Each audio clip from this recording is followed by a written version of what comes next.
Hello everyone and welcome to the first batch of the winners bracket on day 2. I'm Monsieur and with me is Sutonia, and this match is Test Alliance versus Tuskers. So both teams brought similar setups. Can you tell me about them? Yeah, so both teams bringing a triple paladin battleship setup with almost identical ships with just a few different changes. Both teams have a long-range web ship with Test bringing the rapier, Tuskers bringing the Hugin. They've got a pony. Tuskers have gone for a few more jackdaws, whereas Test have gone for the extra command destroyer and the malediction. Yeah, and both teams have swapped in at around 40 to 50 with their main ships, but both teams have the Hugin and rapier in closer. So what can you say about that? Yeah, so obviously they want that rapier in close or the Hugin in close so they can try and hopefully web things straight away from the start of the match. Both teams are pretty far away. They didn't get the best possible angle, but they're about 70 kilometers away from each other, with the rapiers and the Hugins probably close to web range of each other. Yeah, the match has begun and you already see small ships burning away in all directions. Yeah, it looks like Test are spreading their stuff out more, whereas Tuskers are kind of holding the line a little bit. We do see Vigil going back, but of course that's fine for that ship because it has such a long range. Yeah, the Test team has been primaring the Tuskers Hugin, and the Tuskers have been primaring the Test Deacons, and one of the Deacons already went down while the Hugin seem to be stabilizing. This is already a good lead for the Tuskers team. Yeah, and shooting this Hugin is actually a big pain for those Paladins because the Hugin being Scimitar Tech 2, it has huge armor EM resistances. I believe it's like over 80%. So it's going to tank a ton, at least effective damage from these Paladins as they lose their second Deacon now. And they're still trying to shoot that Hugin. They have chased away all their logi for absolutely nothing. As the Hugin is actually stabilizing, so maybe they're trying to swap target. The Vigil is almost getting blood, and the Paladin is taking heavy damage. It looks like Test are swapping over to some Jackdaws as they just killed a Jackdaw of Skylar Hawk right there. Yeah, Jackdaw normally being a shield ship means it doesn't have a strong armor tank. But I believe Tuskers brought them because they have so many mids they could have fitted the tracking disruptors, making it harder for the Test Paladins to actually apply their DPS.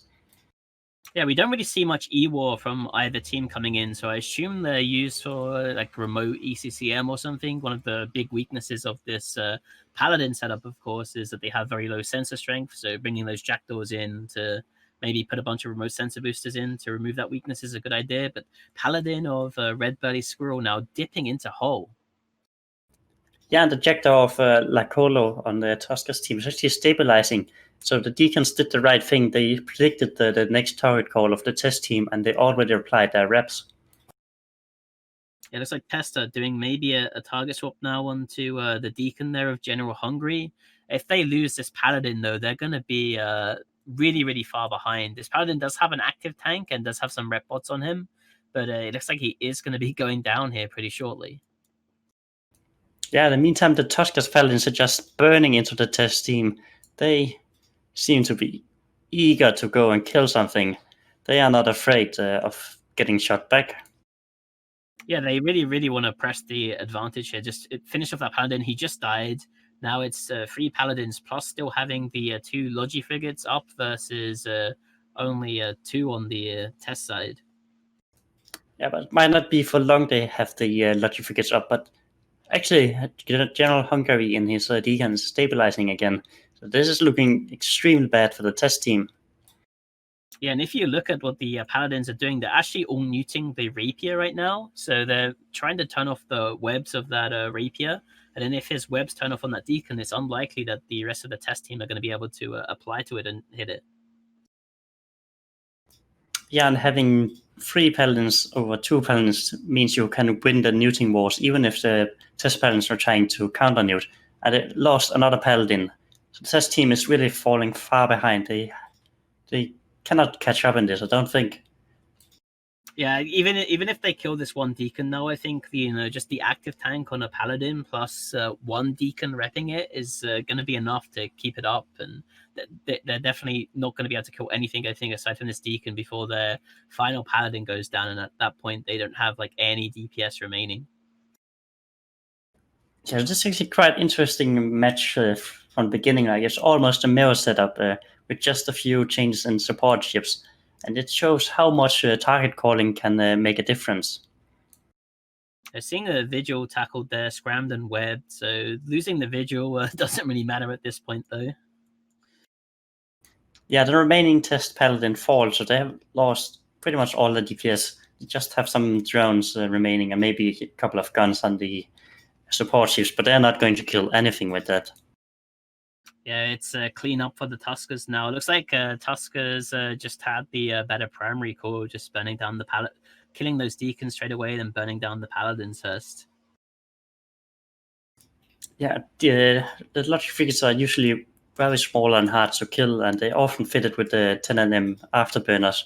But when you have long range weapon and you have laser ships that can fire from a long range, they can actually sit at the range and snipe out the deacons.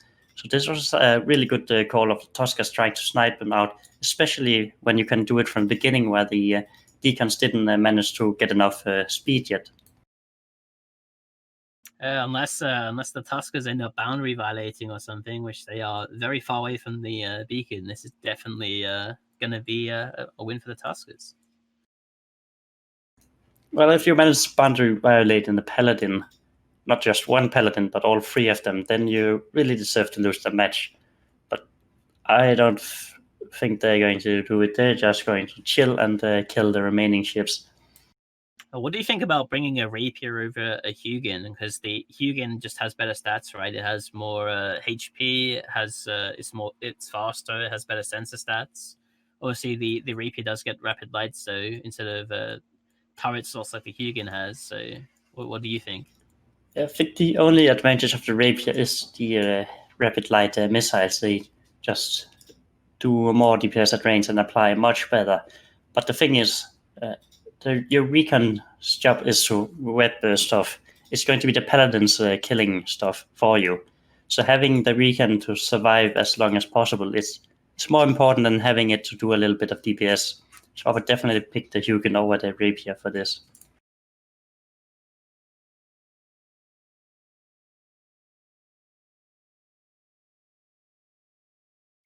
It looks like it's the malediction has gone down now too. Match complete. I guess we're gonna pass to the analyst desk.